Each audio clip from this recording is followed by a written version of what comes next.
Welcome to the Circuit of Success Podcast. The Circuit of Success Podcast. With your host, Brett Gilliland. Brett Gilliland, Visionary Wealth Advisory. The Circuit of Success Podcast. Let's start the show. Welcome to the Circuit of Success. I am your host, Brett Gilliland. Today, I've got Laura Sawyier with me. How you doing, Laura? Wonderful. Thank We're laughing you. because of the talk we had just right before this. Those wondering why we're laughing at a simple name exchange. Because I have an I in my last name, and yes. it's spelled Sawyer. It sounds like Sawyer. So Laura Sawyier is here. You are a style consultant. You're a speaker. Your TED Talk is going to be coming out at someday in the future here. We're excited about that. Founder and CEO of LKS Style and Consulting. Getting your master's from Harvard in psychology.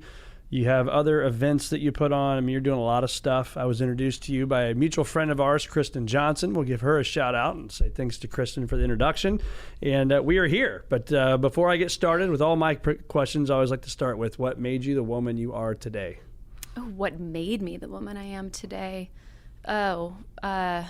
Challenges. I grew up in a high functioning yet, challenging dynamic as a kid, and don't have a relationship with either of my parents. And, on the surface, everything looked happy and maybe perfect to a certain degree, but there was a lot of struggle underneath those layers, and it taught me a lot about being incredibly resilient. Wow. So I'm a resilient person. Yeah. Is it what brought you here to St. Louis?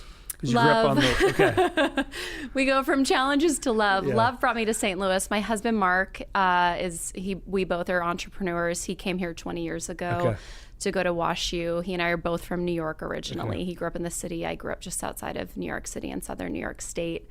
And he launched a business as an undergrad and, recognized that there was an amazing business community in the region and decided that he wanted to stay. And he was just home visiting 11 years ago. Recently, we met on my birthday. Oh, wow. And we fell in love. And he was like, surprise, I live in St. Louis, not New York. Like, oh, crap. 9 months later, very much in love, I moved to St. Louis. And I've been here now for over 10 years. That's awesome. Mm-hmm. It's a good community. It really is. It good is. community. So again, you are a style consultant, speaker, founder, and CEO. Lots of stuff to talk about. But I told you jokingly earlier, but I was nervous today because I didn't even know what to wear. When you're going to meet with a style consultant, I'm like, what do I wear today? So I decided to go with basically the all black.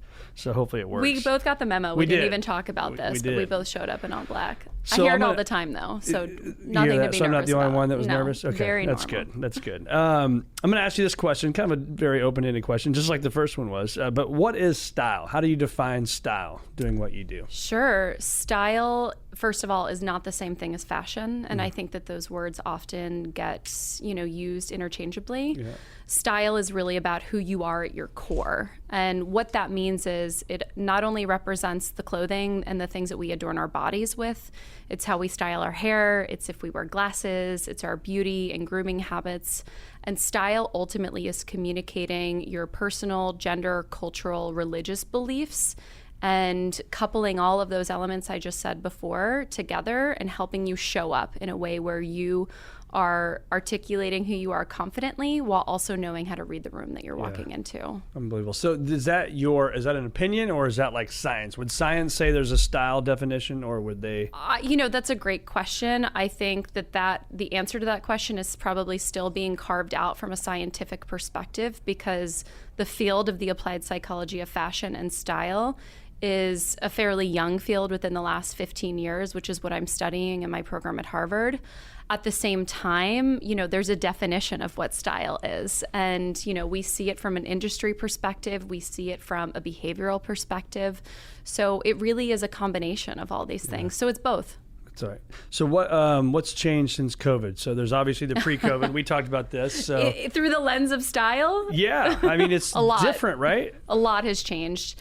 We're seeing, first of all, let me just back up and say with COVID, I think it taught a lot of people the things that I was trying to teach them before COVID. And, not to be insensitive, but to a degree, it was like a silver lining for a lot of people to realize, whoa, I actually don't want to spend every day in sweatpants. I actually need to get up and I need to brush my hair and I need to brush my teeth and I need to put clothes on that fit my body, that I feel good in them, whether or not I'm leaving the house. I wrote an article in 2020 early on in March imploring people to get out of their pajamas.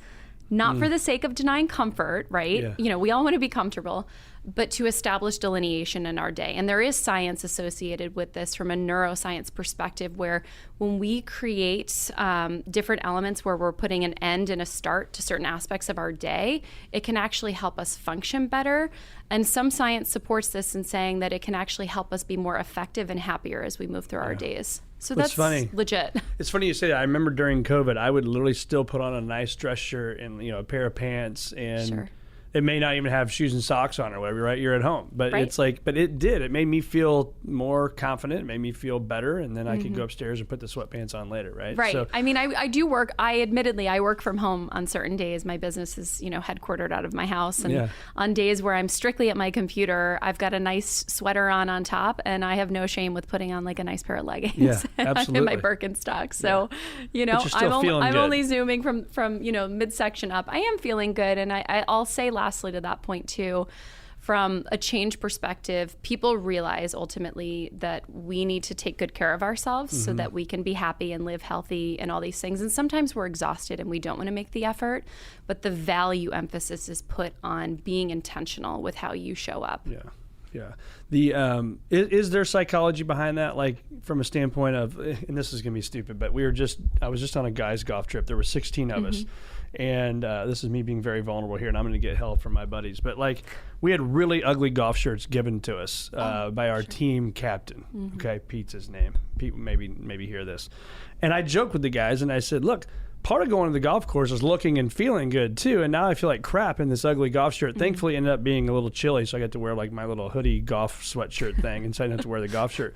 But is there science behind that like Yes. how you show up and how you feel can change how you play, and whether it's a sport or at work? All of it. So in 2012, a study was conducted by 2 psychologists, resulting in this phenomenon called enclothed cognition. I say that slowly because it's a bit of a mouthful, and as technical as it sounds, it's something that I think all of us can relate to, even Pete and, the guys on your golfing trip. Right, Pete? Yes. All right. Listen, Pete. No. So Listen up, dude, for next year. So what happens with enclothed cognition is it's representing 2 things. One is it's how we feel when we put an article on our body. And the second thing is the symbolic meaning of the article that we put on our body. So you wanted to go onto the golf course, show up, feel good about how you were going to play. And you had something on that just like didn't work for you. And I don't know what color it was or how well-fitting or ill-fitting potentially this item was. But you realized that this wasn't going to work for you. Okay. Well, some people, that's a vibe. But it just wasn't working for you. Yeah. And so you can apply that for a lot of people where, let's say someone puts something on in the morning, they're not feeling great about their body, they're tired, they're in a rush, they've got to get the kids out the door, the dog, whatever. They've got a big meeting later in the day, and all of a sudden they've got these pants on that are their favorite pants, but maybe they're a little too tight. They're not able now to fully focus on the meeting that they're presenting at hand. This is real stuff. And so you can apply it to the golf course, you can apply it to the boardroom, you can apply it to going out with your friends on a Friday night, and all the things in between. If you're not feeling good and like your best self in what you're wearing, it will absolutely influence how you feel about yourself and how you're engaging with people around you. How do you help those people then? What are we doing? What should we be looking for? How do you find your style? Sure. I think back to my early days of being a young financial advisor, and I did what the quote unquote older guys, right? They're now my age now, but the older guys, I would just wear kind of what they wore. And I went down this slippery slope of I had to have this certain kind of shoe or this belt, and it wasn't me, right? It didn't feel right. I'm like walking around acting like you're Johnny Cool Guy because you got this pair of certain shoes on, but I'm like, that's not who I am, right? So eventually you grow into that, I think. But what advice would you have for the man or woman dealing with that at work or who they are right now? Sure. I'm going to pinpoint, because I feel like you're asking a few questions, which I appreciate. I'm going to laser in on the advice that I would give. And I think what COVID has allowed us to do and explore more in our workplaces. You're the leader of an organization, you set the tone, but understanding that we increasingly have dynamic workforces. I think, what is it, like 5 generations exist, coexist and work together in the workplace, today. And so people are going to show up based on their different experiences, different expectations. And now you've added on the challenge of coming out of COVID and working in very dynamic work settings and workplaces. And it's not consistent. And this idea of, dress for the job you want or dress for the leaders ahead of you, used to be, a very straightforward, easy way for people to feel like they could fit into the in-group dynamic in an organization. If I do this, I can sacrifice part of myself potentially so that I can continue to be successful and to, work up whatever that ladder is for me and what I want success to look like. Yeah. We now are realizing that's not necessarily working. However, what we want to be careful with is that we're not swinging too far one end to the other end of the pendulum with this, right? Because if people get too comfortable, then, they maybe, this is a generalization here, so just take this with a grain of salt, but if you're dressing super, super casual and you're not putting effort into, maybe your clothes aren't clean or you don't care and you look sloppy, things aren't ironed, that can not help you. That can really hinder you in a workplace setting. At the same time, if you try to dress like everybody else and all of a sudden you start to lose yourself, then how effective are you actually being? So that's where I'm really excited about the intersection of all of this in my research, in my work, in my studies, and my consulting is there's a lot of room right now to go in and understand what is the dynamic of an organization, what is the workplace culture like, and how can we effectively help people based on what the makeup of this is. Because I speak at organizations like MasterCard. I'm getting ready to speak, maybe by the time this is coming out, I'll be at World by Technology. And, these places have different expectations on how they want to paint a picture for how they encourage people to show up. And they recognize that the rules of the past, in addition to some other expectations around telling people, where they need to be and when, is a challenging thing right now. Mm-hmm. And so there is opportunity to begin to meet each other more in the middle. There's not a perfect coupling by any means. And when you get a lot of people in a room together, in a building together, there's bound to be challenges. But I would say, to really answer that question that you're asking, is what to tell young people is, understand the makeup of the rooms that you're walking into and know what you want to get out of those rooms. And represent who you are, but also meet the moment as well. Yeah, it's not one or the other. Respect that meeting too, right? Exactly. Yeah. Do you think you have to be the best dressed person in the room? No, in fact, a lot of people that I work with who are extraordinary leaders, actually in our community, don't want to be the number one best dressed person in the room. A lot of people are like, just put me in the top 20% and I'm happy. I don't need all eyeballs on me because maybe that person has all eyeballs on them for other reasons. But most of the time, everybody that I work with and that I know just wants to feel good and they want to feel right and they want to fit like themselves. Again, to this point of how do I read the room and I don't need to just blow it out of the water. Yeah. It's funny as I think I'm going to a conference tomorrow for the next 4 days in Nashville, Tennessee, and I don't even think the conference knows exactly what the dress code is. They're like, leave the tux at home, but your dressy jeans are okay, but it's what business casual. What conference are you going to in it's a tux? An investment. Yeah, exactly, right? And it's like, now I have no idea what you told me to do, right? So I'm packing different things just to figure it out. But then at the same time, though, I'm kind of like, you know what? This is a conference. I don't really care. I'm going to go as me. And if people didn't like me for that, then I don't want to be around that person anyway. Totally. And I think, you have earned a level of respect. You are the leader of an organization. There are things that come with that. I think if there was a 25-year-old, to walk into this same setting, maybe the mindset would be a little bit different. I would actually encourage it to be a little bit different because the reality is that we live in a very visual society. And for those of us who can see, we are looking around and we are absorbing as much information as possible and as quickly as possible. And that is both a detriment and of assistance to us. I mean, at the foundational level, from a human perspective, it's protecting us, right? And so we are also now looking for commonalities with people. That's how we connect with each other. And we can do that through what we're wearing, how we're showing up. So, we can go down one rabbit hole in terms of what does it mean to signal to people that you don't care? And there are definitely leaders, in big industries that make those choices. The most obvious one is Steve Jobs, of course, where he chose to wear jeans, sneakers, and a black turtleneck every day. But he did that intentionally. I am not in Steve Jobs. I wasn't in his head. I don't know, what his thoughts were, but I can guarantee you that he did that not just to make life easier and to reduce decision fatigue at home, but he did that to signal to people that he was there to do business and he was going to show up consistently in it. So, there are a lot of ways to answer that question, but what do you wear to a conference? Something that you're comfortable in for sure. Yeah. Some good shoes. Yeah. I like it. I like it. So you were a competitive downhill skier as a child. So I want to talk a little bit about that. Sure. And what was some of the best moments of that? And then we'll start with that. So talk to us about that, to be a competitive downhill skier. What was that like? Well, when I was 2 years old, my parents put me on skis. They grew up in Alabama. They did not grow up skiing. I grew up in southern New York State. And I think I'm grateful that this was a priority of theirs. They were like, we're going to teach our kids how to ski. We like to ski. It's a really great thing to do. And to this day, it is my absolute favorite thing. It's like you're flying, in the mountains. It's beautiful. You're outside. You're gliding on snow. It's technical. It's fun. And so I will say I grew up in the Northeast, so I learned how to ski on ice. So when my friends and I go skiing out west and in places where it's more, powder skiing, they're like, come on. And I'm like, not for me. And they're like, you're not a real skier. And I'm like, maybe you're not a real skier. Exactly. I'm going to get in trouble on that one. No.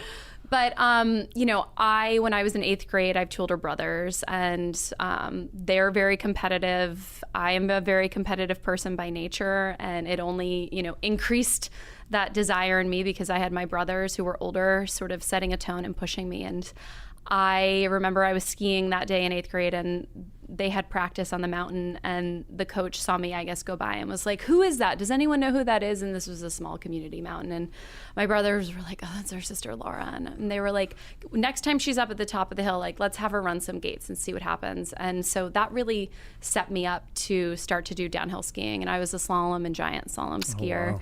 I did not ski into college. Everybody asked me that question too. But to sort of point to the start of our conversation, there were other things going on in life that just sort of prevent you from moving forward in certain things as a young person. And they were 5 amazing years, and they taught me an extraordinary amount of just self-awareness. And now, thankfully, as an entrepreneur, 7 years in, it's only taught me, and continues to teach me a ton of lessons. It's amazing the similarities, isn't there? Between business and sports. It's huge. And you probably know this already, in terms of speaking as a woman, it's like 94% of women executives played sports growing up, and like 54% played at the collegiate level. And just to add a little shocker sticker into that one too, Dove did an amazing, they continue to do really great campaigns around women and girls and self-esteem and confidence. And this past Super Bowl, they ran an ad, and it was like 45% of girls quit sports by the age of 14. So when you add that, you put that number next to the statistics around women and executives, you're just sort of like, wait a second, what's going on here? We need to do something about it. So, as a woman, skiing, and I was also a soccer player up until my senior year of high school, it's been tremendous for me. And I encourage it, period. What are the habits today as an entrepreneur, leader, and all the stuff you've got going on in your life, even your personal life? What are the habits that are like no miss habits for you to be successful? I don't mean necessarily from a business, like I got to make this phone call, but like. Sure. Movement. I need to move every day. Mm-hmm. Whether I'm running or I'm walking. I live near Forest Park in the city. I try to, walk at least 6 miles if I can, or go for a run. Yes. And it's less for me now. It used to be like, and I have no shame admitting this, especially given the work that I do around people and bodies and how we show up. I worked out as someone in their 20s to stay skinny and to lose weight. Mm-hmm. I run and I work out now for my mental health, and so that I can be strong and I can show up every day and I can have longevity in my life. So movement is key. Mm-hmm. Is it just running and walking? Do you do other stuff? No, I do other stuff. I do Pilates, I lift weights, I do yoga. Yep. I stretch increasingly. It's amazing how as we get older, how that starts to happen. Oh, stretching is so wonderful. And then I read a lot. I'm in graduate school, so I do a lot of dense reading, which is really important. At the same time, I like to do some light reading too. I just read the book The Women, which was lovely. That's awesome. Mm-hmm. That's awesome. So that's something every day that's happening. Absolutely. Okay. Talk about the confidence. So obviously it's how, it could be how we dress, but like, how do you build confidence? How do you help somebody that maybe not have confidence? And I did this earlier to you, and I'm asking you like 3 questions in one, but are you It's born a sign with of it? a good conversation. Right? Are you born with it, or can we grow our confidence? I think certain people, we all have a degree of, we have temperament, right? And we're all born with certain attributes associated with our temperament. I think some people are naturally more inclined perhaps to confidence. That being said, it is absolutely a learned skill. And, I am a confident person, and I have moments where I don't feel confident because I'm a human being. In my 20s, I've alluded to some of these things growing up, with challenging parents. I'm estranged from my parents now. I was trying to, I graduated college early, and I needed to be on my own. And I will tell you, I was in survival mode, and confidence was absolutely not at the top of my priority list because it was more about, what do I need to do to take care of myself? So, at a fundamental level, for people who want to build on their confidence, I think you need to start to learn who you are and what are things that you're holding on to that are holding you back. Are you resentful about things in life? Do you continue to have the same narratives that are holding you back? I shared, maybe offline with us before, where I didn't grow up in a home where fashion and style was a huge part of my life. I just shared all this about being an athlete.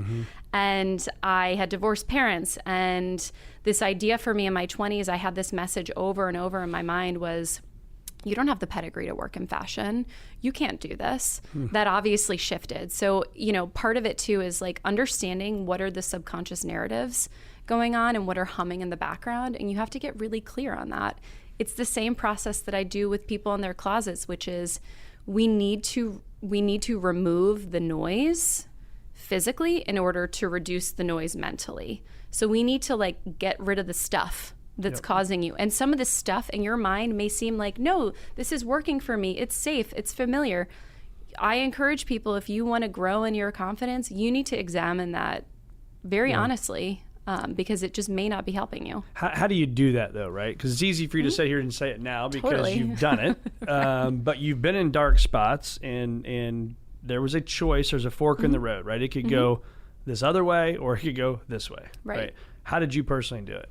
Well, you need to surround yourself with people, even if it's one person who you trust and who you love, that you can be vulnerable with, because you need to be able to release what some of those things are that could be holding you out in.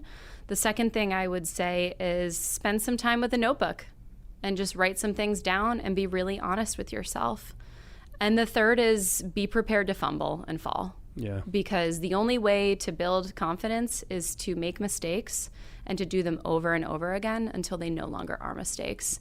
I had a Post-it note on my computer while I was preparing for my TED Talk this summer that essentially said, practice, practice, practice over and over and over again. The only way you're going to grow in confidence, it didn't say this whole statement on the Post-it, but the only way you're going to grow your confidence is to just do things over and over again until you get good at them. And you have to start somewhere. Yeah. That's the thing, right? You got to take the first step. Yeah. And I can equate it to skiing as well. You have a path. There is presumably a clear path from the top of the mountain to the bottom of the mountain. And there are a bunch of gates in between. And if you're not the first skier, then if you're the third skier, there's a few ruts already in the tracks.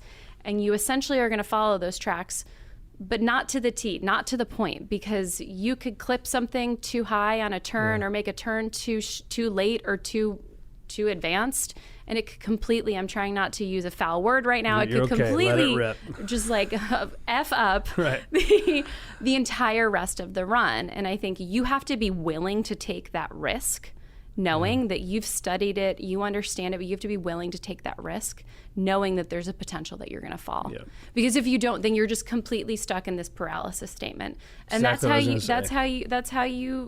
don't grow in your confidence. Yep. And yes, it's easy for me to sit here and say this, but these are really real practical things for people. And I think we often put these sort of barriers or these mountains in front of us where we think, well, I can't achieve that. But it's like, you have to take the first step. And I think things are cliche because they're true.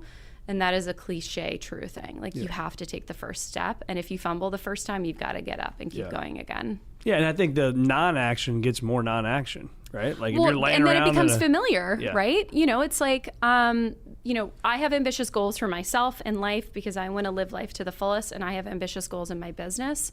And I get caught in the trap sometimes where it's like, well, I'm really tired. It's been a long day. I've been working my butt off.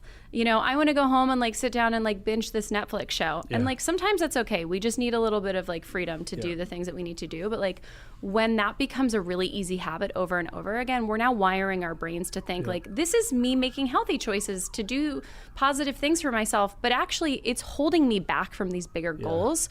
So I need to make uncomfortable decisions right now in order to make that change happen. So is that when you said earlier the journal? I'm a big proponent of journals, and so do you have like a certain time every week or like every morning, or is it like what's that look like for you?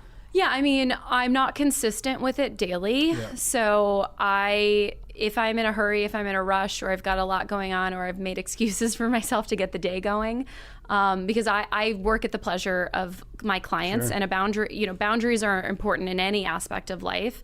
When the phone starts ringing at 7:30 in the morning, and I want to I want to address my clients, I'm enthusiastic about it. Sometimes I don't sit and journal, but other days, if it's just something short, I'll pull it out and I'll write down my gratitude list. And if I don't even have time to think about that, I'm grateful for the fact that now my heat is turning on because it's cold in the mornings, which is an important thing to be grateful for. Sure. Gratitude, reflection doesn't need to be these grand gestures. It can actually be like as simple as my cat snuggled me last night and it felt great. The other part of that, if I don't, if I can't think and my mind is already going and I'm like, I'm not here to be grateful right now. Right. I'm grateful that I'm grateful that I have work coming in.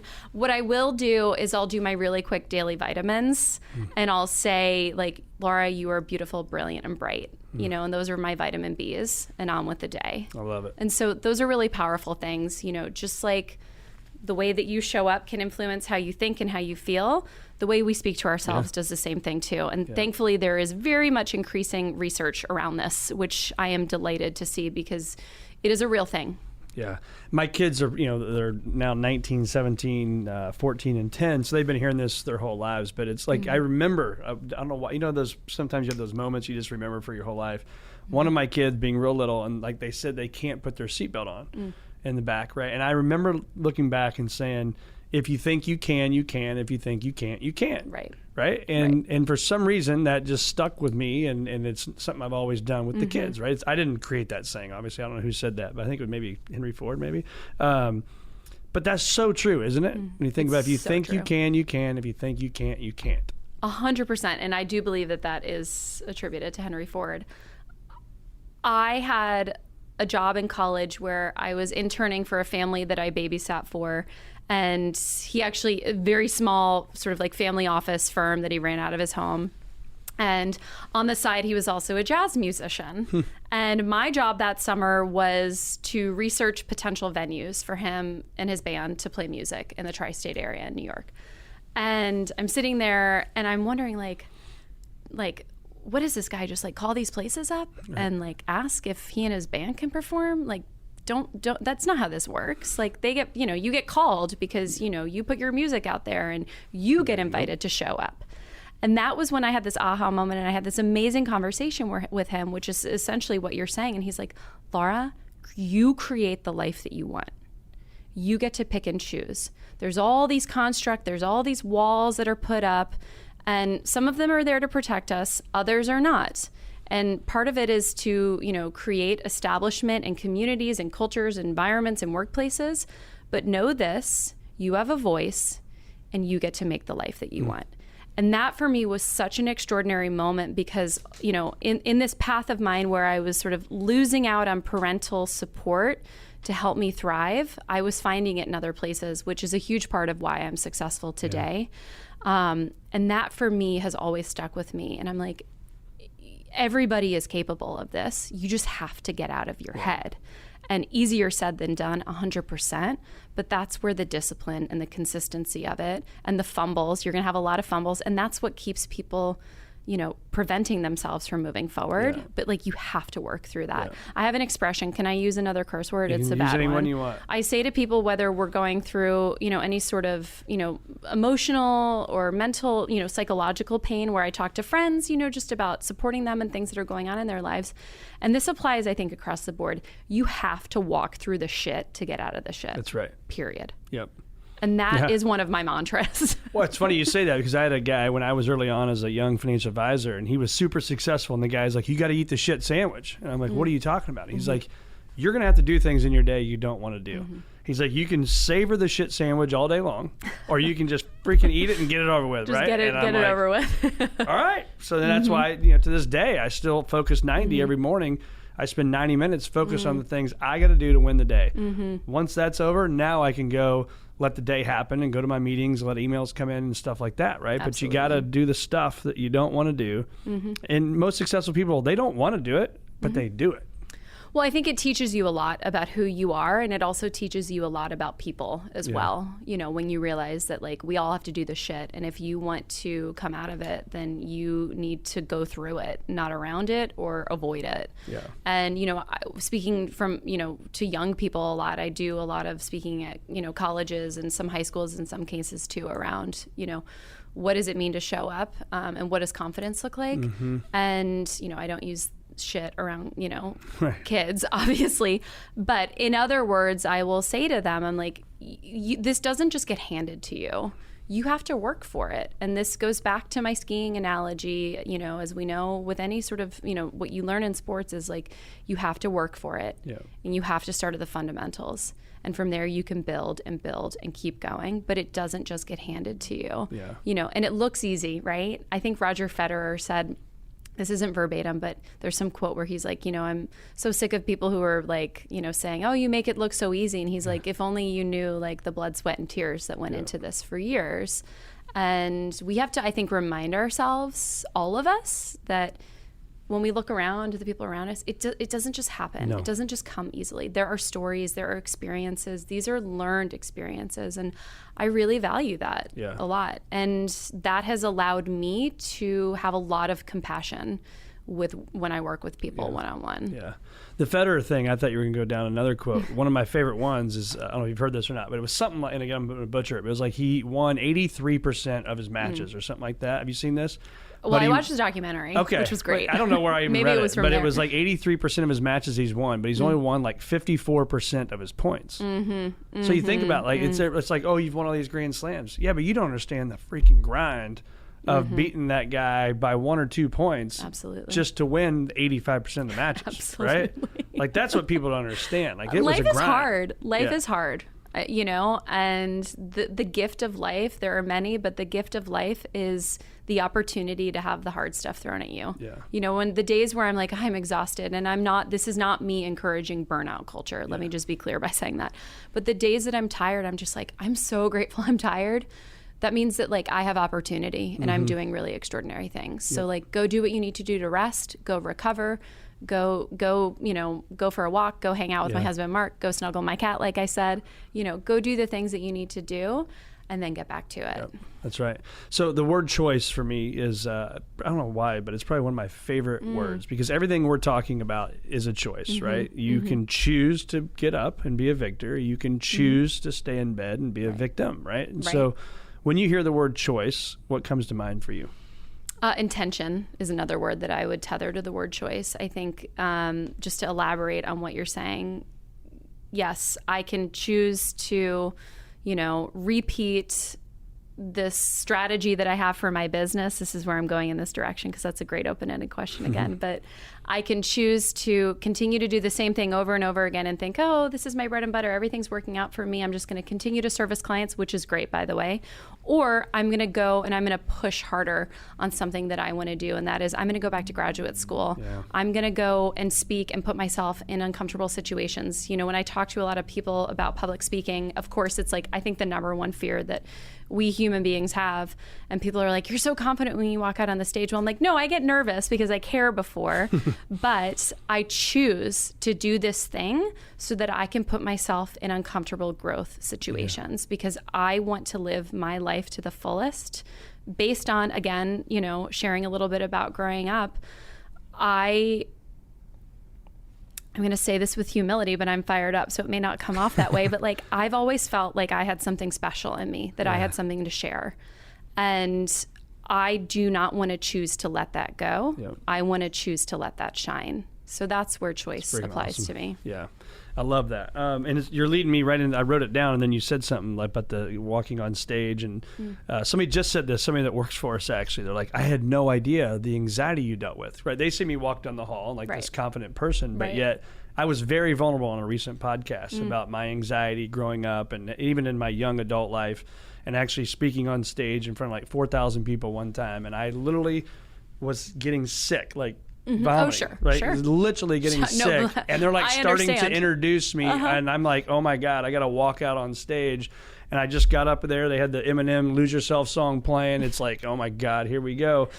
And I get on stage and I did well, but people saw that part, right? They didn't see the Brett that, a minute and a half before that was literally in the bathroom, like, what in the hell is happening, and what am I going to do, right? And so, but it leads me to this point of I call it your comfort zone callus. So my comfort zone was this big, and then I stepped on stage, it got a little bigger, right? And it's like my golf. I get callus on your hands from doing yard work or golfing or whatever people get callus for.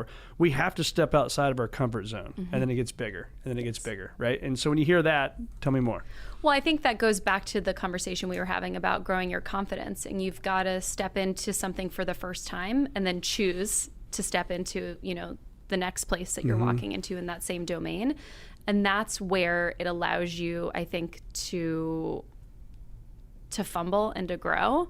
I think it's important that we share our vulnerabilities. I think it humanizes all of us and it makes us important. At the same time, I think it's also important that we show up for ourselves and we show up for other people, because that's where the calluses get really hard and really good. And it's like there's a shift that starts to happen. I think Scott Galloway, from the public speaking perspective, he does a lot of keynotes. I don't know if you're familiar with him. I know the name, but I don't know him. He's an NYU professor. He talks a lot about branding. He does a lot of public speaking. Book, I think. Okay, yes. He's got Algebra of Wealth is his most recent one, I believe. And he's talked about how he's like, every few hundred speech, I'm literally in the back room barfing right now. And he's like, I don't know what happens, but it just comes over me. And I think, it's telling about all of us, because again, we are humans. And what great opportunity we have to go vomit in the bathroom before we walk on a stage, so that we can grow in whatever it is that we want to grow in. Yeah. For me, with the TED Talk in particular, I love that you just shared that about, this callus growing.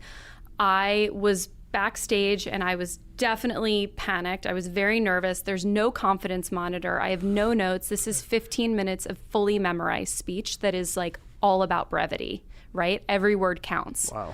No ums, no pauses, no let me ponder on this. You just have to nail it. This is the TED rule. Okay. Absolutely. So it's not like, and they're TED for a reason. They have standards. Well. So anyway, I was backstage. There were some singers that went on before me, and I actually was backstage. I was dancing. I was moving. I was like, oh, okay, thank you. Like, the universe is looking out for me right now, because I'm just vibing with this moment to just release whatever jitters are in me right now. And this was such an important moment for me, because as I walked out on the stage, I had to walk from, stage right and onto this little red dot, which is the TED Way. And as I thought, right before I walked out, I thought, you know what? I didn't think about what I was going to do from the curtain to the carpet point. I had to walk, but what else was I gonna do? And it was in that moment I thought, you're gonna turn your head and you're gonna look right at the audience and you're gonna wave at them and you're gonna smile. Don't walk head down to that little red dot. Set the tone immediately, not just for them, do it for you. Yeah. And as soon as I turned my head and I looked out at the crowd and I waved, I thought, this is exactly where I wanna be right now. This is exactly what I want to be doing. And people don't know that until they do things, not just public speaking, but with anything. You won't know until you do it. And it may not feel right the first time, but it may feel right in your heart. So just do it again, and then it will grow. And that's the gift, I think, of another gift of life, I'll say. But that confidence was contagious for yourself. Oh, it was tremendous. And then all of a sudden I was like, oh, I know my lines. I spent so much time practicing, because I was listening to my Post-it note. Love that. So you see these stickers right here, F greater than P. So that's our firm's mission and my personal mission, and plug my journal. Great. It's for sale on Amazon. I'll have to get one. I need a new one so I can write all my gratitude down. We'll give you one. It's got a gratitude section in it. Every single day you got to write down. Every day you got to write your goals down. You got to write down what you're grateful for. It's all sorts of stuff. And your daily vitamins. And but you can accredit LKS to that one. I heard Jesse Itzler say that too. I don't know who Al. I do know who Jesse is. Yeah, so he talks about that. I'm a big fan of his wife, too. Yes, Sarah Blakely. Yes, that's right. Got a new company she started. Sneaks. We could have a whole other podcast on that topic. Absolutely. So Jesse, I hired him as a coach. So I'm in a little group session. He's a business coach, so he's phenomenal. But so future greater than your past. That's what it stands for. This F greater than P. That's our mission, my personal mission. When you hear achieving a future greater than your past, what comes to mind for you? Achieving a future greater than your past. That's a deep question. That's a good one. It means being willing to let go. That's what it means to me. Yeah. Just let go of the stuff. Let go of the narratives. Let go of a past identity. Let go of history that's no longer serving you. Yeah. Let go of habits that aren't healthy. And let go and create something new and not be afraid of it. Yeah. Ultimately, because in order to carve out something new, you've got to be able to let go of the past. There's just not enough room.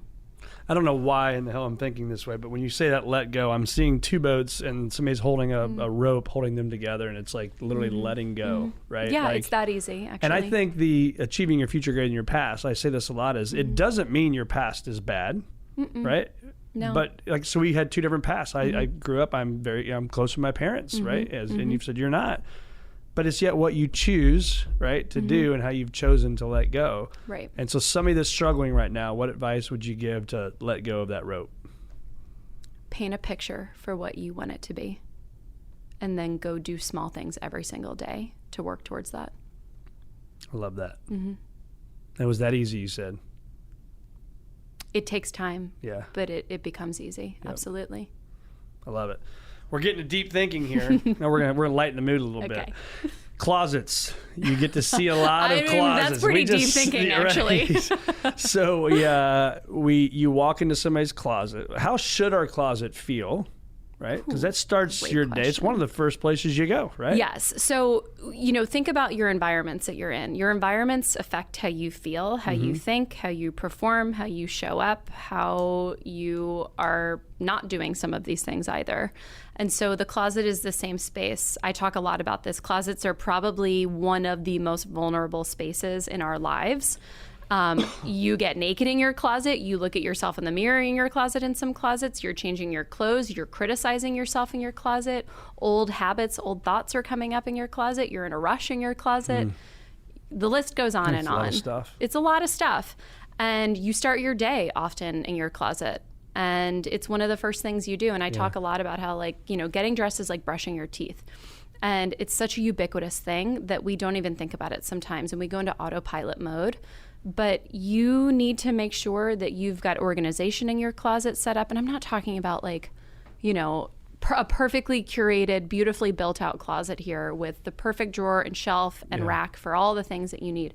I mean, just having self-respect and putting your clothes on hangers, folding your clothes when you're done wearing them, and making sure that, if you've got 2 socks to put on your feet, that they match each other. You don't have any missing socks or things don't have holes in them. So it is a level of self-respect and care in your environment. And that's where it can really help you set your day up for success. And when I do closet editing with clients, like I shared before, the first thing we do is we go in and we remove the things that no longer serve you. They don't fit. They've got holes. They've got tears. If they don't fit, can they be altered? If not, can they go to a new home? Is it relevant and modern? I am not a trend-driven stylist. This is all about, is it relevant to your lifestyle today? And will it hopefully be tomorrow?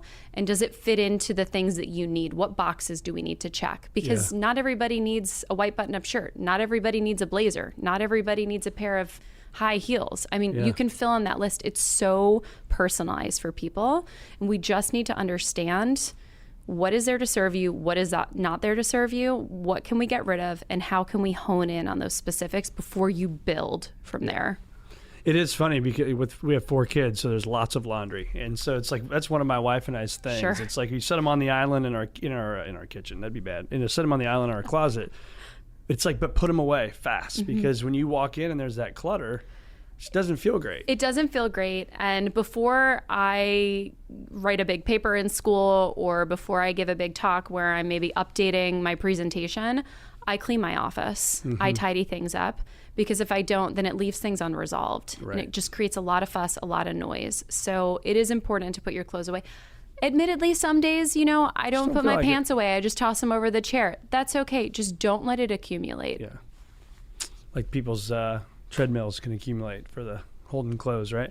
The biggest No comment. The biggest thing I have to worry about going into my closet is my 19 and 17-year-old. Did they take my dang piece of clothing out of my closet? And I'm like, I don't know if this is good or bad that my 19 and 17-year-old want to wear my stuff. Am I that bad of a dresser, or am I that good of a dresser? That's a compliment. That's right? a compliment. Teenagers are really harsh. Yeah. I mean, I hear a lot I tell my clients, I'm like, if you've got a 15 to 19-year-old, maybe don't listen to what they're saying to you about how you're showing up right now. Their prefrontal cortex isn't fully developed. That's not an insult. That's just a reality. It's facts. But maybe that's a compliment, It's not like you're going to put a lockbox on your closet. No. So I don't have kids, so I can't offer much parenting advice in terms of, how to manage. But my style advice is I can do that. I can do that. Yeah. So I get 2 final questions for you. Fears. The fears we've put in our mind, how many of the fears have actually blown up to the magnitude you put them in your mind to be? I don't know that I can count on a hand or anything like that, but I will say some things come true. A lot of things don't. Yeah. And this goes back to, again, what we were talking about before in terms of like, what is the narrative? What are you telling yourself? How are you speaking to yourself? I think it's important to have a certain level of preparedness and awareness, applied to all aspects of life and work, personal, business, all the things. And I just want to encourage people to know that like sometimes we are holding ourselves back because of fear, and it is much larger than it is. So yeah, maybe this goes to like some things are that simple. Yeah. Just like try to simplify it down. Yeah. I think the point is there's people that are fearful and sometimes that fear holds them back. Right? I'm guilty of it. I've been there for sure. I became an entrepreneur 7 years ago, and it was the scariest thing for me because, I admittedly, of course, had the support of my husband to be able to do this, to step into something, where I had no financial income coming in. And we had the support at home in order for me to do it. But I started working when, I actually took up my brother's paper route. I think I was like 13 at West Point and have always worked. I graduated college early. I was working a full-time job at the time. I didn't have any family support necessarily. And so for me, it was a really scary thing. And I was terrified. Even though I had the financial support of my husband to do this thing, mentally, I just was so shaken up about it. And I finally did it and was like, well, that wasn't that bad. Yeah. When the hell did I do that earlier? Like, what? And not everybody's in that situation. You, right? Yes, exactly. But I think you can apply that to a lot of things. Yeah, absolutely. What would you tell yourself? So if we go the 10 years ago person, what would you tell yourself? Just like walk through this shit faster. Yeah. Just like keep going. Take the leap. Yeah, just go. Yeah. Just like, make it your fastest run. Walk through the shit faster. God dang it, just go. Yeah, just go. Like you're in a downhill slalom. Exactly. Just like get your best time. Harvard, how's Harvard? It's hard, as it should be. Yeah. It's an amazing challenge. It's a really beautiful gift. Good for you. Where'd you go to undergrad? I went to Sacred Heart University in Connecticut. I studied media and digital culture. I graduated in 2009, and this was when social media was becoming something, and it was a really interesting time to learn. And then I have another master's degree from the University of Alabama, so Roll Tide. Roll Tide. I don't know how many people are going to like that one. My oldest goes to Mizzou. We play Roll Tide this Saturday. Oh, well, so let's see how it goes. Yeah. And studied business communications and decided, to further advance myself. My husband's like, no more degrees, please. We're like, done. do what I'm here to encourage you always, but like, let's just hope this is we're going to tie this one up now. That's awesome. Well, Laura Sawyier, it's been awesome having you on the Circuit of Success. You brought a lot of energy, great stories, and a great message. And thankful for Kristen introducing the two of us. And again, thanks for being here. It's a pleasure. Thank you so much, Awesome. Brett.